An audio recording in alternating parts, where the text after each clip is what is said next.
So service coordinator is the first option you have. They're also going to say, hey, so you can get funding if it's available. It's not available. And we're going to talk about funding availability in just a moment. And then they're going to assess level of care. So again, this is an extremely new thing, but every year when you're on the wait list, and I think the ideal is it's going to happen around birthdays. It's just an easy point in time. Level of care will be assessed. And that's a conversation. I believe it's done on the phone. It's a very new process. So quick question, Becky, you have to say. So if yes. we're filling this out, like, is it like a 4-hour commitment to fill this out? Is it like a 1-hour thing? Am I planning 2 weeks I need to be? Like, right. How long does it take to fill this part out? It probably depends how organized you are with what information you have nearby. Okay. Obvious. Okay, so it's not like I'm going to like set some time aside. Right. And when you go in, the first thing you're going to do is create a username and password. So if you don't make it through, hit save and then come back to it. Okay. We have no idea how many applications people have started. We don't get them until you hit submit. It sounds obvious to say that, but some people are like, oh, I don't want my information out there. What if I don't finish? There's probably a bunch of unfinished applications. We don't have them. Then you get email with your application number or something. When you say, okay, receiving funding, that's different from respite care, correct? Respite would be one of the services you could purchase with funding. Oh, If you have, there's other right, of receiving respite. right, there are. So if you're only getting respite, yeah, if you're only getting respite, you may be going through lifespan. No, I will say, like, because, I don't know, at one time I know we had met with someone and said, oh, yeah, you qualify. Well, it can only be the person with a disability, it can't be your other children. Right. Until they turn 19 now. Now they do allow them, yep. My Oh, daughter once your is in. children turn 19. Yep, my 19-year-old is now able to do respite. So, I mean, like, it really didn't apply for us because we weren't gonna go anywhere without our son as well. Or Right. have someone else come in and take care of the other kids. Right. That makes But sense. that's so nice because then you can totally trust her to watch. Yeah, because I'll beat her if she's not.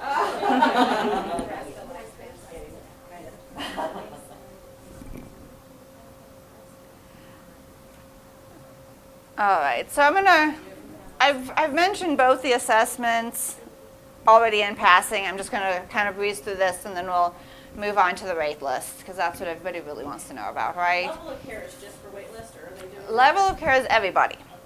So if you have, your provider has probably been doing it. It's the DSM-4 right now. Oh, okay, Or okay. not the DSM, what is it? There's a Camelot, there's a few different assessments. Yeah, it's developmental index. Okay. So a lot of times the providers complete the developmental index. Technically, it's the service coordinator's responsibility to make sure it's complete. So who's completing it has changed over the years. But yes, level of care, if you are on the wait list, a DSS will give you a call to complete the level of care. Right now, use the developmental index. That's probably going to be changing. We're currently undergoing a whole big consultation to determine if that's the best assessment tool to use. There's a whole level of care thing on our website if you're interested in details. First, they're trying to straighten out the Medicaid, and then we're working on ours.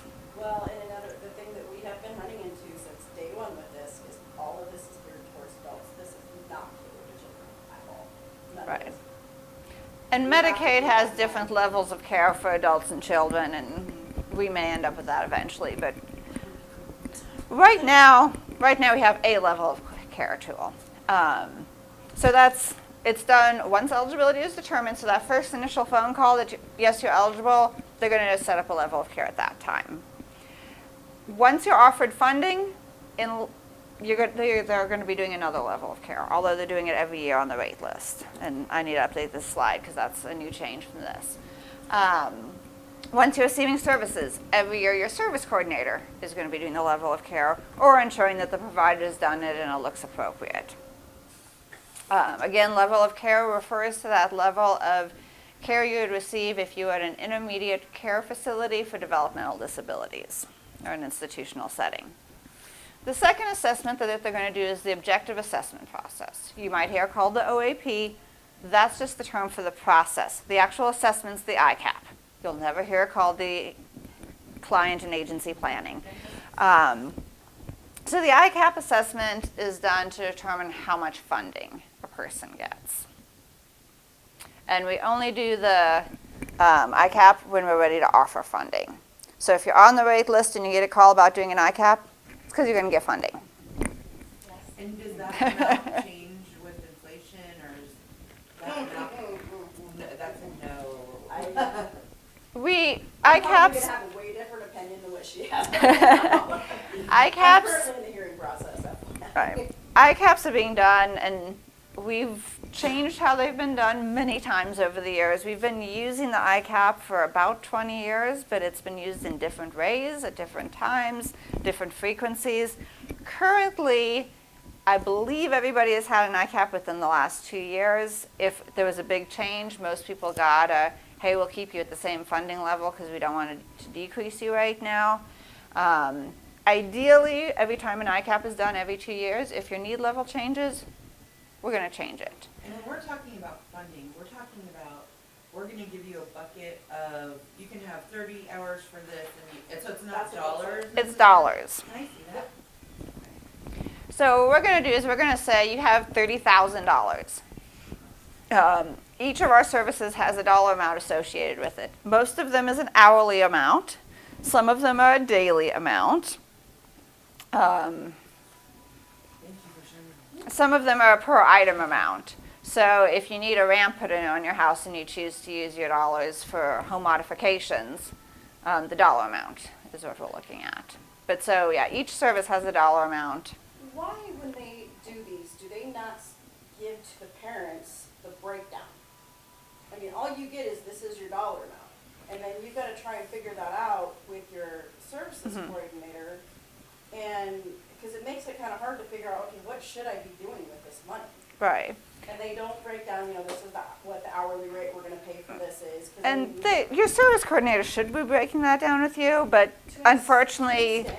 they're hired, they want to do social work, not math. And So a lot of them, there's a high turnover in services. There is. So the ones that we've got right now, the one we have right now is brand new. there is. And unfortunately, the bigger cities, just the turnover. If you lived out in Western Nebraska, you might have the same service coordinator for 30 years. I think If you're in Omaha, you might go through 3 in a year. Grand Island, actually. So, Smaller town. So your daughter is 19 and she can now provide services. Who determines how much she gets paid hourly? That's determined by, like, you'll see on there that it says that they changed he's at an intermediate level. There's different levels of care. Okay. Different levels of care have different dollar amounts that they pay for each service. Okay. So like it may be, and these are completely theoretical numbers, Sure. they may say, okay, for residential, we're gonna pay $40 an hour. For respite, we're gonna pay 20, and that's for the higher level. But then for intermediate, it's half that. It just depends on where they're at, where they fall in the ICAP as far as intermediate. What's the next one? Advanced, is that what they call it? yes. Is there one below? And then we have a risk. We have basic. There's 4. Basic, advanced, intermediate. That might be the wrong order. Okay. And then there's a new one as well. That's Okay. What does risk. the ICAP look at? I wish they It looks at pulled it out. 4 areas of skills, and then 8 areas. I don't think I have it on I here. have one on my email. And then it looks at 8 problem behaviors.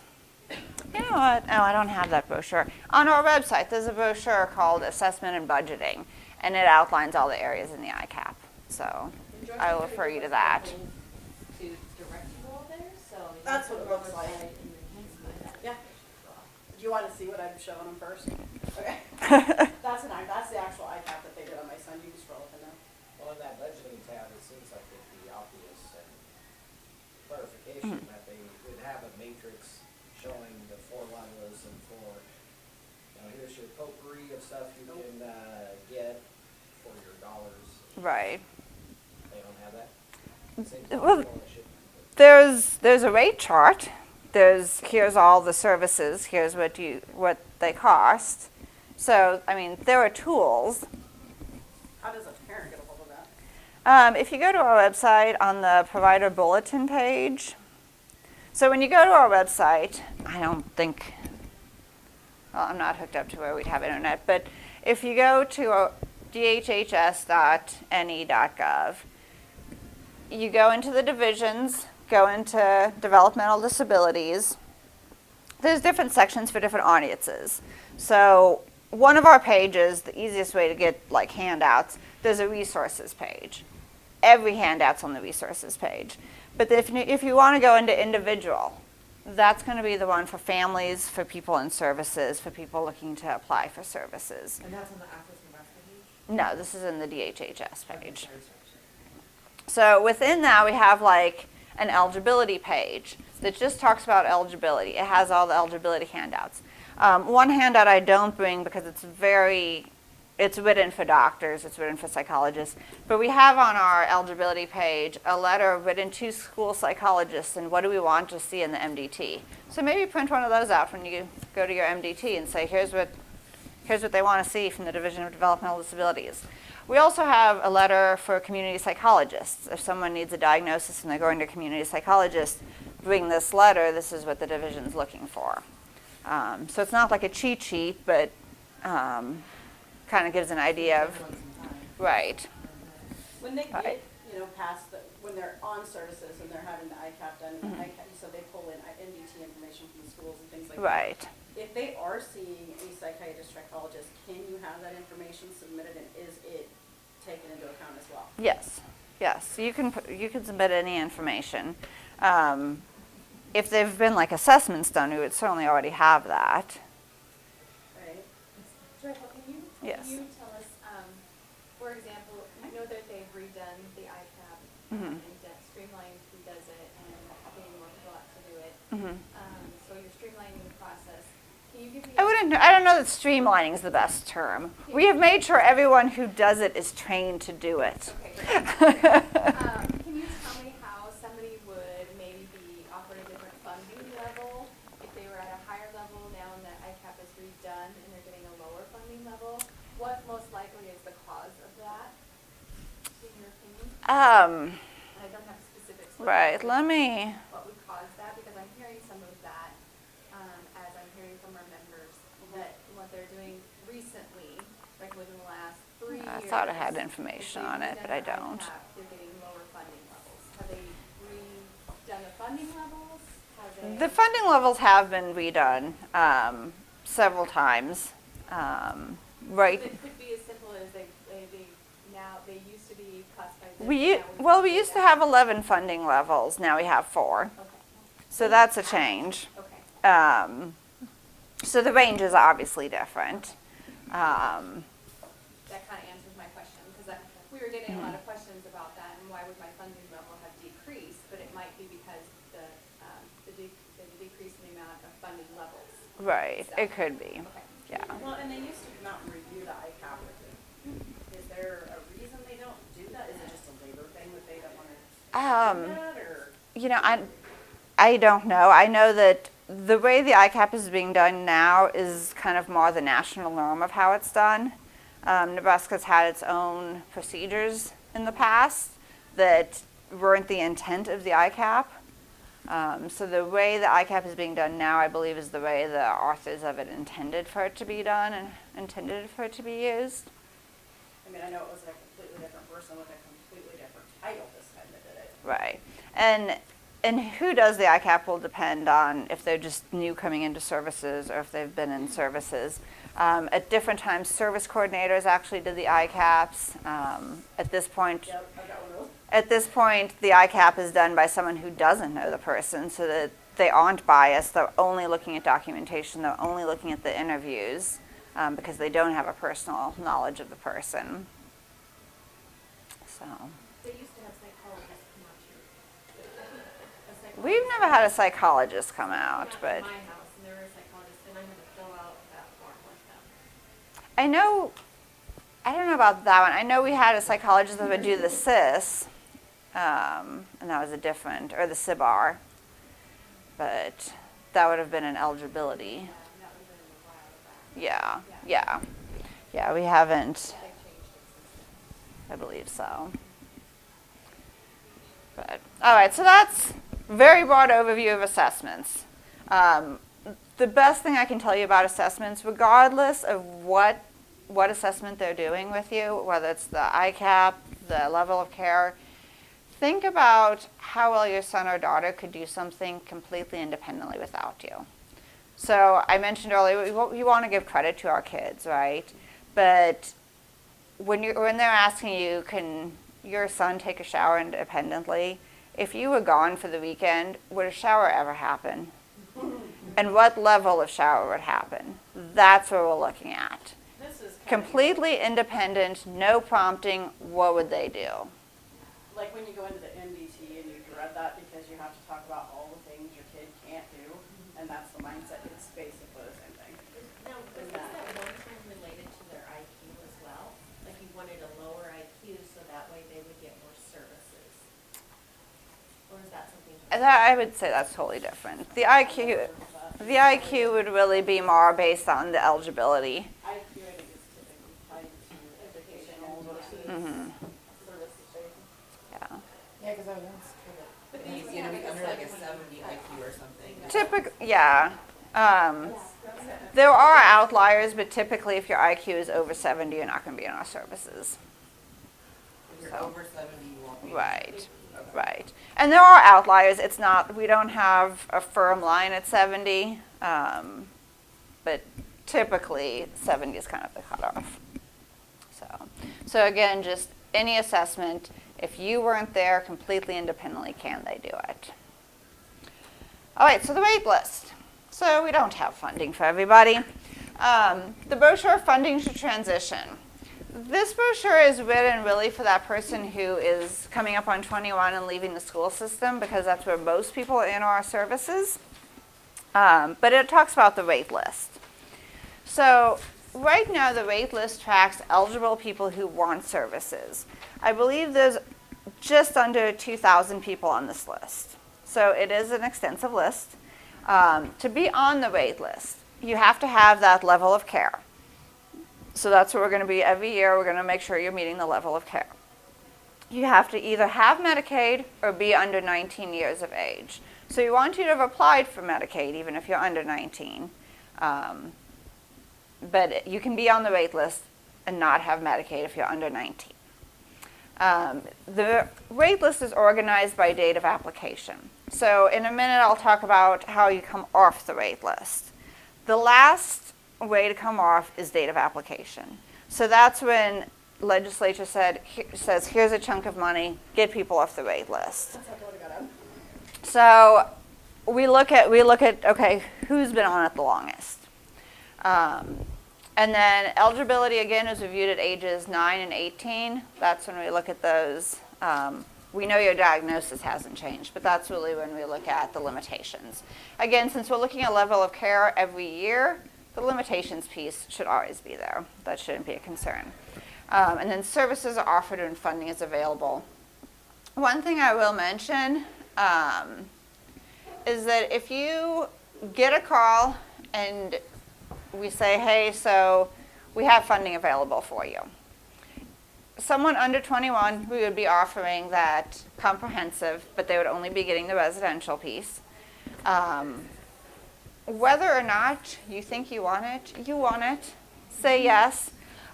If you say, no, I changed my mind, I don't want services, or even, no, I don't want services right now, we're not going to say this immediately. You have to deny in writing. We're going to try to push it to you. Please say yes. We really want you to take it. If, despite our best prods at you, you still end up saying, no, like stop it, just leave me alone, I don't want it, you're done. You have to reapply. You have to send an application. You get on the wait list by your new date of application.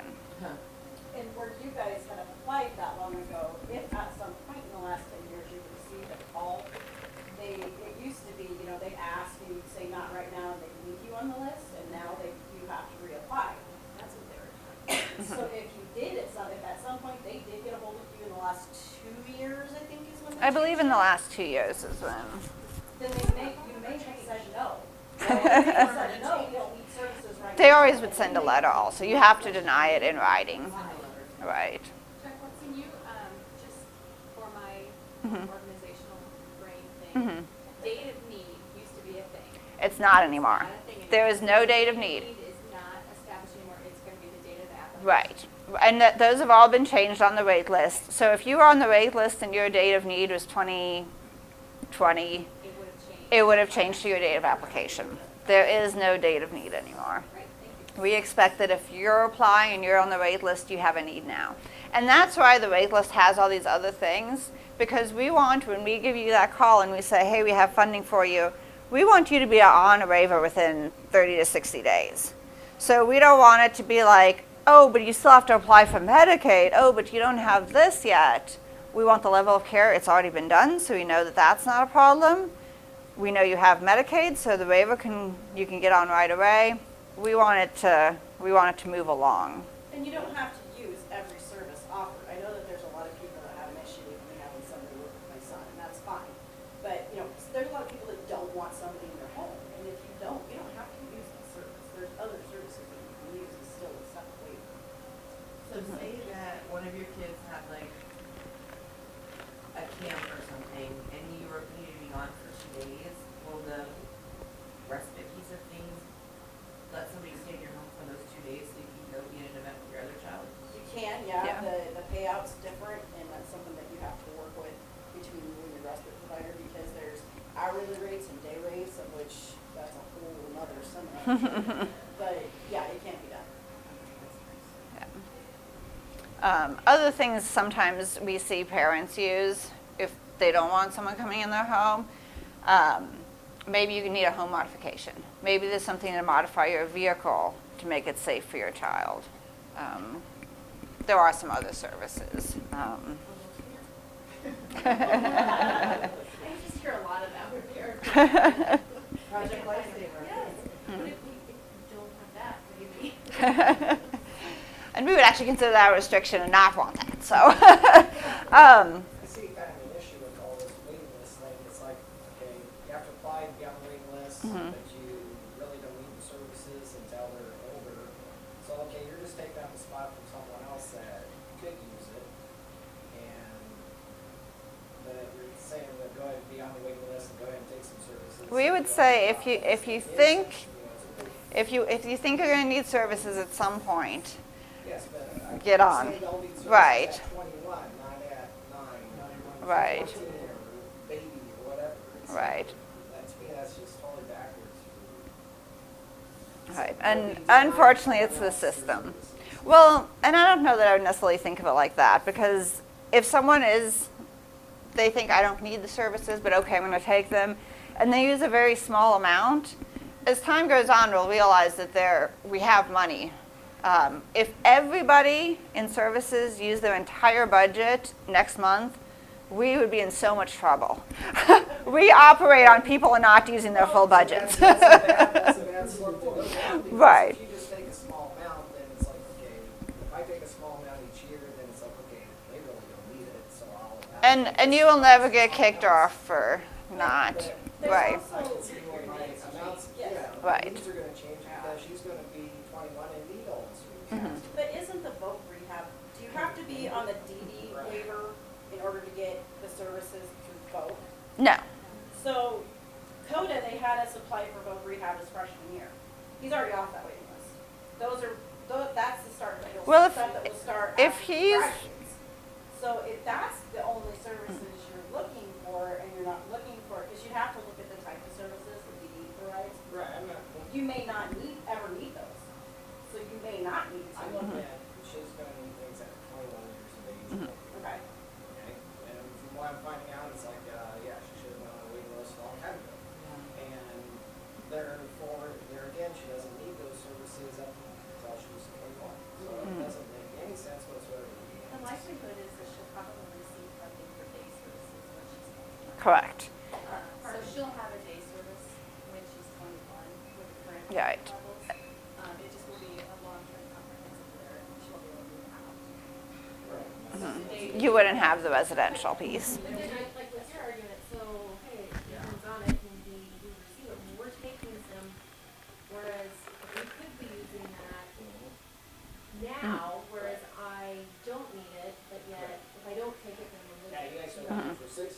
I need it in 2 years, you know, so. But then it sounds like you're gonna get penalized, because if you aren't using it, then they're gonna decrease the funding level. And we won't decrease if you don't use it. Its usage does not factor into it. Right, and that's why I'm getting at, you can and that we eliminate were that long told- list by just yeah. taking in when you need it type of thing. Cause I thought it was like turn 21 and then kind of bumped up on the wait list. Well, Let's talk about that. And right, and we don't have the date of need. So that was tied there too. And before I jump into the funding priorities, since voc rehab has been mentioned several times, the blue brochure in front of you. This was created between my division, Nebraska VR, and the Department of Education. So this brochure is really focused on that 16 to 21, the end of school, what different people are doing. So we really sat down and said, well, what does the Division of Developmental Disabilities do in that time frame? What does Nebraska VR do in that time frame? And what is the school responsible for? So if you're reading through this brochure and you're like, oh man, my school is not doing that, contact someone in your school. This is what the Department of Education says they should be doing, not what my division says. This is the Department of Education speaking. But it'll kind of give you an idea of where those lines are drawn between us and Nebraska VR. So, did I miss what VR is? Vocational Oh, rehabilitation. gotcha, okay. And Nebraska VR does vocational rehabilitation for like 90% of people in Nebraska. If you are blind, you would receive VR services through the Commission for the Blind and Visually Impaired. So, you're on the wait list. How do you get off? We're going to talk about how funding works. So, much like our definition of a developmental disability, funding priorities in state statute. So we can't change the order people come in unless we change state law. And we actually have changed it in the last bit. And I have another part on here of this slide I need to update. But so we have six funding priorities. Our first funding priority is people in crisis.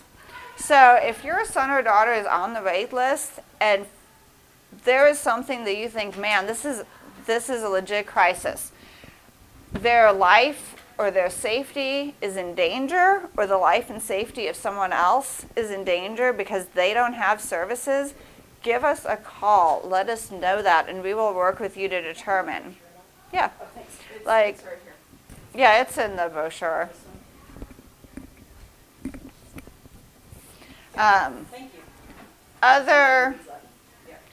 Other crises would be if you die. You're the primary caregiver, you die, what's going to become of my son or daughter? Well, if they're on the wait list and someone else in your family knows that and can call and say, Mom's gone and who's taking care of my brother now? I can't. We can jump them in. So first priority, immediate crisis. Homelessness is another piece of that. In the past, we would have to go pick them up from the homeless shelter. We're not letting people get that far at this point. So if there's a threat of homelessness, we'll bring them in on first priority. The second priority is people who've lived in an institutional setting for 12 months. So this is the person who's been down at BSDC. Again, Mosaic has a couple ICFs that are private in Omaha. Those would qualify. If someone's lived in a nursing facility, sometimes people with disabilities somehow end up living in a nursing facility. And if it's not age appropriate, after 12 months, they fit our second priority. The third priority is words of the department or under the Office of Probation or the court system. This is your kids who are involved with CFS. Maybe they're foster kids. This is your kids who are involved with juvenile justice. They've had some run-ins with the law. So both juvenile justice system and foster care system, you age out at age 19. So if someone is in either of those systems and is eligible for our services, we work with that system to make sure when they age out at 19, they start residential services with us. We don't want them to have the gap until they're 21 to get day, because then they're going to be a crisis. So we step in at age 19 for those two The fourth priority is the educational system. This is where most of our people enter in services. So the middle of this brochure is kind of that what happens, how a person is offered services around their 21st birthday as school is ending. I will give the disclaimer that if anyone has someone turning 21 this year, we're offering them all in the spring, not coinciding with their birthday this year. So most people enter this, priority 4. We would still be offering in the spring this year. Since October, we have not made an offer based on birthday. We are offering them all, I believe, March, April this year.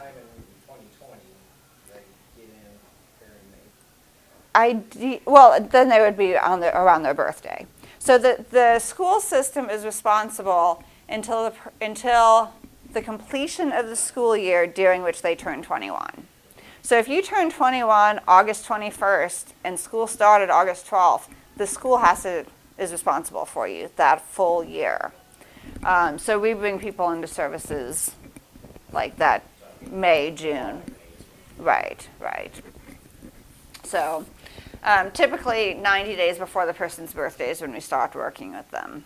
And I don't know the reasoning, but this year we are offering them all in the spring, which used to be our practice. And we moved away from that. And for this year anyway, we're back to it.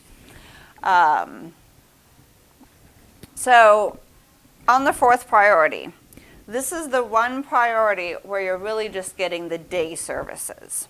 So if we give you a call, we know that you're coming out of school, you're going to start day services. Once the school year has completed, we're offering you that day waiver. We're going to say, do you want to remain on the wait list for the residential waiver? If you do still want that residential piece, your name's still on the wait list. So of that number I gave you on the wait list, some of those people are in services.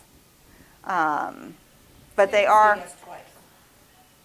Well, you'd be yes for the day, and then if you say, no, I don't want day services, I'm just waiting for the residential piece, you would stay on the waiver, or the wait list. But if you say no to the residential piece, you're done. All right, so that's the fourth priority. It's where most people come in. Fifth priority, and ignore the upon approval, Medicaid has approved this as of October 1st. This is an official priority for us. People who are dependent of a member of the armed forces. So we had some people get stationed at Offutt. They had to leave a minor child behind in another state because they didn't want to bring them to Nebraska and have them sit on our wait list. So this is one of those weird priorities where we're not determining your eligibility until you're a Nebraska resident, but since you're stationed here, you're going to be on the wait list for like a day, and then we'll pull you in. We don't want to split up families. So that's our fifth priority. And then the sixth priority is everybody else by date of application.